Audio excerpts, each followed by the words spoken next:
2026-এ শেখ শাহজাহানরাই আরো বেশি ক্ষমতাশালী হবেন না। এই বাংলা পরিত্রাণ চায়, এই বাংলা পরিত্রাণ পাবে।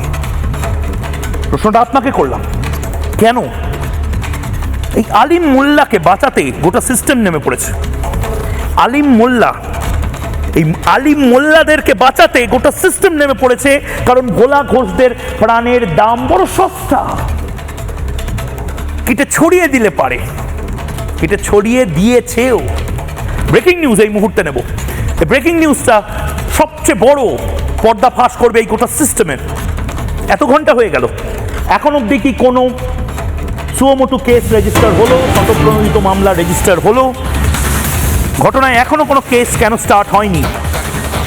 পুলিশ সূত্রে আমরা এখনো খবর পাইনি। যদি এখন কেস স্টার্ট হয়ে যায় আমরা সেটাকে আপডেট করে দেবো, কিন্তু রাত 8টা যখন আমি স্টুডিওতে ঢুকছি তখনও আমি খবর পাইনি যে পুলিশ নিজে থেকে স্বতঃপ্রণোদিত মামলা রুজু করেছে। এত গুরুত্বপূর্ণ এক ব্যক্তিকে খুনের চেষ্টার অভিযোগ, তার ছেলেকে মেরে ফেলা হলো, অথচ পুলিশ স্বতঃপ্রণোদিত মামলা শুরু করতে পারলো না।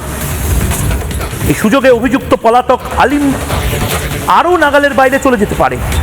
পুলিশ কি সেই সুযোগ করে দিচ্ছে?